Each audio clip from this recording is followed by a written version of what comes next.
저희 하나님 말씀 같이 보도록 하겠습니다.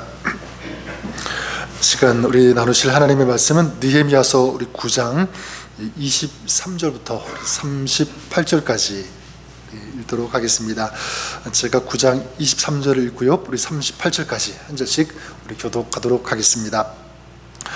주께서 그들의 자손을 하늘의 별같이 많게 하시고 전에 그들의 열조에게 들어가서 차지하라고 말씀하신 땅으로 인도하여 이르게 하셨으므로 그 자손이 들어가서 땅을 차지하되 주께서 그 땅 가나안 주민들이 그들 앞에 복종하게 하실 때에 가나안 사람들과 그들의 왕들과 본토 여러 족속들을 그들의 손에 넘겨 임으로 행하게 하시매 그들이 견고한 성읍들과 기름진 땅을 점령하고 모든 아름다운 물건이 가득한 집과 판 우물과 포도원과 감람원과 허다한 과목을 차지하여 배불리 먹어 살찌고 주의 큰 복을 즐겨 싸우나 순종하지 아니하고 주를 거역하며 주의 율법을 등지고 주께로 돌아오기를 권면하는 선지자들을 죽여 주를 심히 모독하였나이다.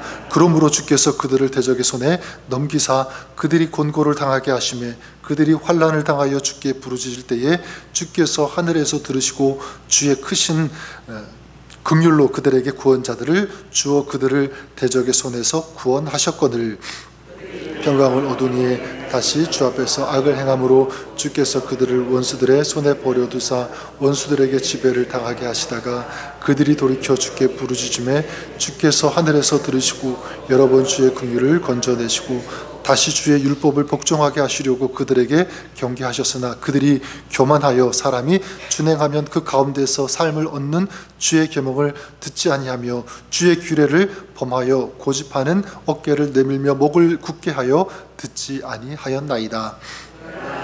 그들을 여러 해 동안 참으시고 또 주의 선자들을 통하여 주의 영으로 그들을 경계하시되 그들이 듣지 아니하심으로 열방 사람들의 손에 넘기시고도 주의 크신 긍휼로 그들을 아주 멸하지 아니하시며 버리지도 아니하셨사오니 주는 은혜로우시고 불쌍히 여기시는 하나님이시니이다.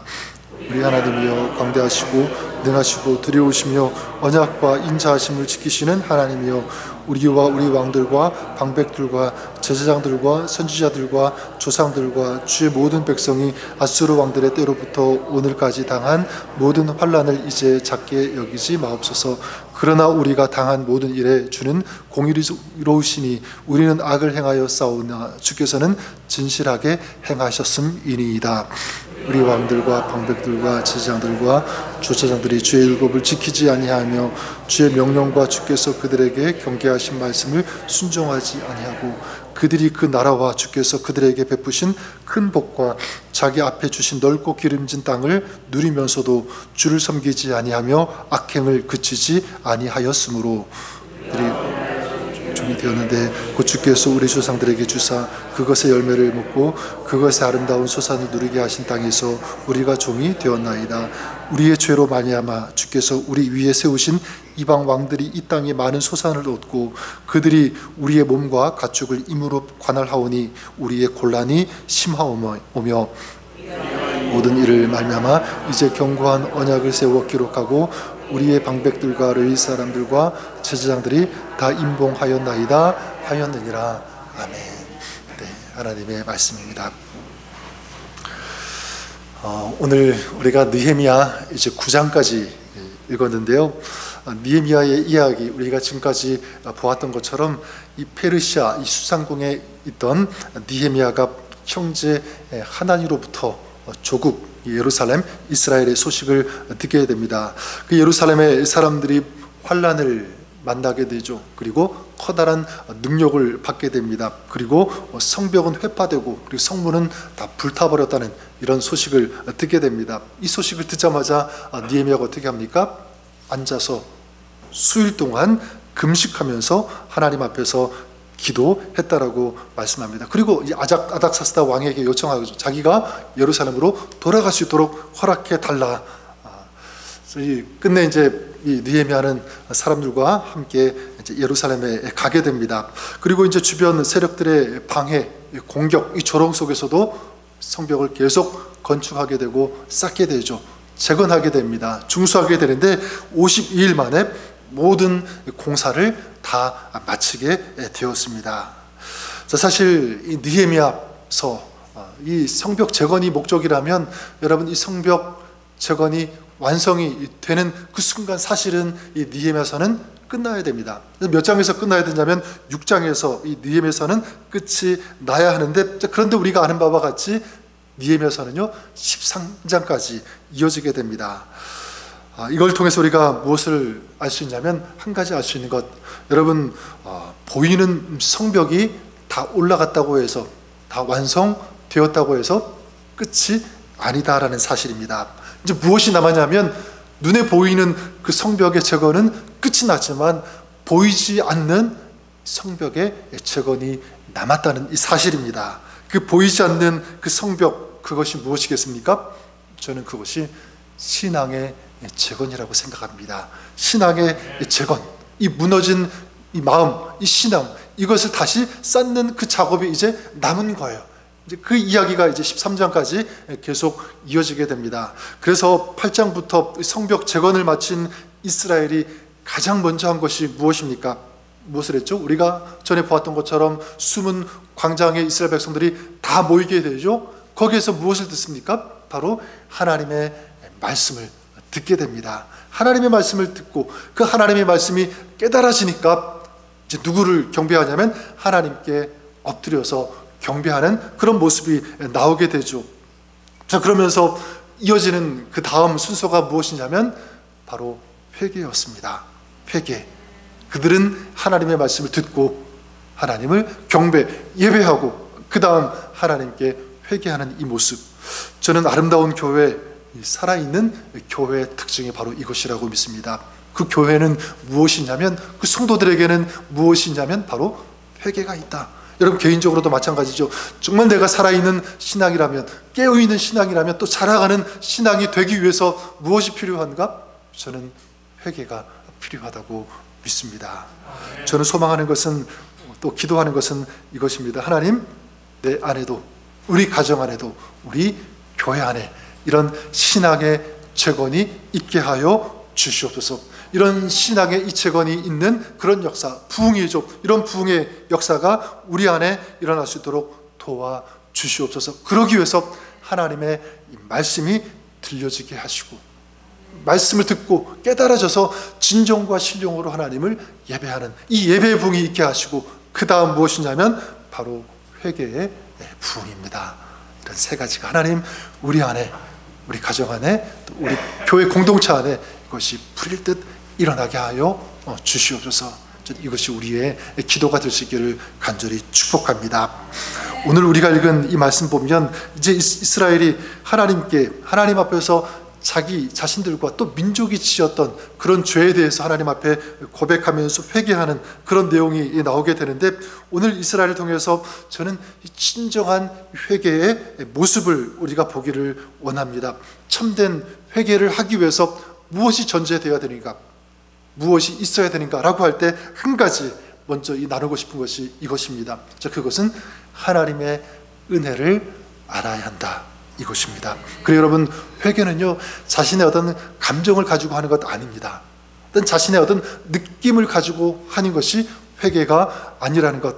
언제 회개할 수 있는 것? 바로 하나님이 어떤 분인지 느껴질 때, 이게 알게 될 때, 이게 쾅하고 다가올 때, 그때 진정 이 회개가 나온다는 사실입니다. 다시 말씀드리면 하나님께서 나를 얼마나 사랑하시는지 이게 깨달아질 때, 하나님이 나를 얼마나 기다리셨는지 이것이 내 마음에 확 다가올 때, 그때 우리 어떻게 합니까? 하나님께 회개할 수 있어요. 그게 믿어지니까. 너무 고맙기도 하고, 너무 감사하기도 하고, 너무 절절한 그런 하나님의 사랑이 밀려오니까 내 삶이 보여지기 시작하는 거예요. 내가 어떻게 살고 있는지, 내가 얼마나 못난 악한 그런 존재인지를 자각하게 되고 인지하게 되고, 그 하나님 앞에, 사랑의 하나님 앞에 고백하면서 회개하게 된다는 것입니다. 사람도 그런 것 같아요. 어떤 아들이 자기가 잘못 살았다라는 것을 인정하고 자기 부모님 앞에서 사과하고 용서를 구할 때 보면은요 어떻게 합니까? 자기 부모님이 자기를 얼마나 사랑하셨는지를 알잖아요. 그럴 때 그 부모님 앞에 나아가게 됩니다. 그리고 그 주님, 그 아버지 앞에 그 사랑 앞에 어떻게 하냐면 무릎을 꿇게 된다는 것입니다. 이걸 어떻게 해서 우리가 알 수 있냐면 누가복음 15장의 그 돌아온 탕자 이야기 우리가 잘 알지 않습니까? 아버지의 유산을 미리 챙겨가지고 타국에 가서 허랑방탕하게 되죠. 이제 쓸 것이 조금 더 남아있지 않은 그런 상황입니다. 거기다가 이제 막 주스도 없고 흉년이 들어가지고 이제 먹을 것이 없으니까 돼지 우리간에 들어가서 쥐염절면을 먹을 수밖에 없는 그런 신세로 전락하게 되었습니다. 다 죽게 되어 완전히 망하게 된 것입니다. 그때 이 탕자가 다시 집으로 돌아오게 되는데 그 돌아오게 된 결정적인 증거가 무엇입니까? 왜 돌아오게 되었죠? 바로 아버지가 어떤 분인지를 알았기 때문에, 깨달았기 때문에 다시 인식하게 된 거죠. 그래서 그가 뭐라고 고백합니까? 내 아버지에게는 양식이 풍족한 품꾼이 얼마나 많은가, 그렇게 고백을 해요. 그러니까 아버지는 넉넉한 분이라는 거죠. 아끼지 아니하시는 분. 그러니까 아낌없이 종들에게 베풀어주고 나누어주고 주시는 그런 아버지의 그 성품. 내 아버지가 그런 분이다. 종들에게까지 그렇게 하는데 아들인 나에게는 어떻게 하셨는가? 아낌없이 정말 후히 넘치도록 부축함 없이 채워주신 그런 아버지 아닌가? 아버지를 다시 깨달은 거죠. 아버지를 다시 생각하게 된 것입니다. 그래서 결국 다시 돌아오게 돼서 그 가장 먼저 아버지에게 한 말이 무엇이냐면, 아버지, 내가 하늘과 아버지께 죄를 지었습니다. 아버지께 회개하는 거예요. 사과하는 거죠. 고백한 것입니다. 지금 이스라엘도 하나님께서 그런 분이셨다는 것을 쭉 고백하고 있습니다. 그래서 아브라함과 이삭과 야곱, 자기 조상들에게 이 민족이 하늘의 별과 같이 많아지겠다고 하는 이 약속, 또 자기 조상에게 주신 약속, 그래서 가나안 땅에 들어가겠다, 그 땅을 너희에게 주겠다라고 하는 이 약속 하나님께서 지키셨습니다. 31절에 보면 주의 크신 긍휼로 그들을 아주 멸하지 아니하시며 버리지도 아니하셨사오니 주는 은혜로우시고 불쌍히 여기시는 하나님이십니다. 하나님께서 약속을 지키셨는데, 근데 자기 민족이, 또 자기 자신들이 하나님을 외면하고 하나님을 버리고 그런 역사적 사실을 쭉 고백합니다. 그럼에도 불구하고 하나님은 크신 긍휼하심으로 우리 조상들을, 우리들을 멸하지 아니하셨습니다. 버리지 아니하셨습니다. 주는 은혜로우신 분, 불쌍히 여기시는 하나님이십니다. 하나님의 성품, 하나님의 사랑, 하나님의 은혜를 고백하고 있는 거죠. 32절에도 보면 우리 하나님이여 광대하시고 능하시고 두려우시며 언약과 인자하심을 지키셨습니다. 누가요?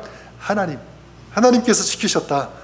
자, 하나님이 이런 분인데 이렇게 놀라운 은혜와 사랑을 우리에게 베풀어 주셨는데, 자, 그런데 본인들은, 자기 민족은 어떻게 했다고 합니까? 33절에 보면 그러나 이렇게 시작하죠. 그러나 우리가 당한 모든 일에 주는 공의로우시니 우리는 악을 행했습니다. 무엇을 행했다고요? 우리는 악을 행했다. 특별히 구체적으로 어떤 악을 행했냐면 34절 35절에 보면 이렇게 고백합니다. 우리 왕들과 방백들과 제사장들과 조상들이 주의 율법을 지키지 않았습니다. 순종하지 않았습니다. 주께서 큰 복과 자기 앞에 주신 넓고 기름진 땅을 누리면서도 주를 섬기지 아니하고 악행을 행하면서 그 악행을 그치지 않았습니다. 회개하고 있는 거예요. 전 이렇게 회개하고 있는 이스라엘의 이 모습을 생각하면서 묵상하면서, 아니다, 지금 이 이스라엘이 회개하는 것은 그들의 회개가 아니라 오늘 우리의 회개가 돼야 된다. 하나님께서 우리에게 주시는, 또 저에게 주시는 말씀이라고 믿습니다. 저는 우리 안에, 우리 신앙 가운데, 또 우리 믿음의 삶 가운데 여러 가지 회복할 것이 많이 있지만 저는 이 회개를 회복할 수 있기를 바랍니다. 이것을 우리가 회복해야 됩니다. 여러분, 오늘 우리를 사랑하시고 또 하나님 우리에게 은혜를 아끼지 아니하시고 모든 것을 베풀어 주셨습니다. 이제 우리도 그 하나님의 그 사랑, 그 은혜, 그 하나님의 그 신실하심, 이것을 우리가 깨닫고요, 다시 한번 기억하면서 우리 주님 앞에 섰으면 좋겠습니다. 그리고 고백하는 거죠. 주님의 은혜, 특별히 주님의 긍휼하심, 용서하심 우리가 구했으면 좋겠습니다. 어떤 것을 우리가 회개하고 또 자복하고 또 하나님 앞에 용서를 구해야 될까? 지금 이스라엘이 그랬던 것처럼 세 가지였잖아요. 하나님의 말씀을 지키지 않은 것. 하나님의 말씀을 지키지 않았다는 것은 뭐냐면 말씀하신 그 하나님을 외면했다는 것입니다. 멀리했다는 거죠. 우리가 살아가면서 하나님의 말씀을 지키지 않은 것, 하나님을 멀리하고 하나님을 의식하지 않고 두려워하지 않고 내 마음대로 살아가고 있는 이런 모습들이 있다면 하나님 불쌍히 여겨 주옵소서. 그리고 순종하지 않았음을 또한 이들이 고백했습니다. 하나님의 말씀 우리가 들었으면 알았으면 이것이 하나님의 뜻이라면 어떤 경우라도 그 말씀을 붙들고 그 말씀에 순종해야 되는데, 지켜야 되는데 하나님 그러지 못한 모습들 하나님 용서하여 주시옵소서. 그냥 내 감정대로, 내 기분대로, 내가 제시하는 어떤 그 기준대로 그렇게 살았던 이런 모습들, 내가 생각하는 것, 내가 판단하는 것이 다 옳은 것처럼 살았던 이런 모습들 하나님 불쌍히 여겨 주시옵소서. 이런 회개가 있어야 됩니다. 또한 여기에 보면 주님께서 주신 축복을 누리면서도 주님을 섬기지 않았음, 이것에 대해서 그들은 회개했습니다. 우리도 마찬가지죠. 나된 것 하나님의 은혜인데 그냥 마치 내가 잘난 것처럼, 내 수완이 좋아서, 내가 뛰어나서, 내가 잘나서 이렇게 살아가고 있는 것처럼 행할 때, 그렇게 살아갈 때, 그렇게 생각할 때가 얼마나 많이 있습니까? 여러분, 이것도 우리가 회개해야 할 전 제목이라고 믿습니다. 하나님의 사랑을 기억하지 못하고 베풀어 주신 그 하나님의 은혜를 다 잊어버리고 감사하지 못하고 그렇게 살아가고 있는 그런 모습, 한번 적나라하게 우리 자신을 돌아보고요, 또 생각이 나지 않는다면 하나님의 말씀을 근거로 해서 하나님 말씀을 통해서 내 모습이 조명되게 해 주옵소서. 보이지 않는 그런 부분들이 하나님의 말씀을 통해서 보여지게 하시고, 그리고 정말 회개할 수 있는, 그냥 형식적인 그냥 감정으로만 하는 그런 기도가 아니라 말씀에 근거해서 또 하나님의 그 사랑 앞에서 이스라엘이 그랬던 것처럼 우리가 회개할 수 있는, 이 회개가 회복될 수 있는 우리가 될 수 있기를 바랍니다. 또 우리가 한 가지 마지막으로 꼭 기억했으면 좋겠습니다. 여러분, 정말 아름다운 신앙의 사람으로 우리가 살아야 하는데 그렇지 않습니까? 계속 우리가 주님 오시는 그날까지 그렇게 살아가야 되는데, 또 아름다운 이 신앙의 공동체가 우리 가정 가운데, 우리 교회 가운데 세워져야 되는데 그 출발점, 그 시작점은 무엇인가? 다른 것 아니라 바로 회개라고 믿습니다. 저는 우리가 이 회개를 회복함으로 믿음의 성벽, 신앙의 성벽, 아름다운 이 신앙 공동체라고 하는 이 성벽을 우리 아름답게 오늘도 세워나가시는 그런 저와 여러분 우리가 될 수 있기를 주님의 이름으로 간절히 축원합니다. 무엇을 통해서?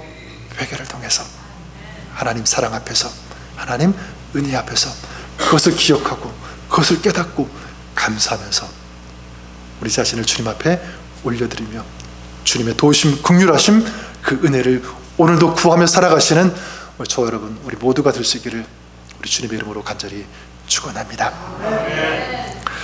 기도하겠습니다.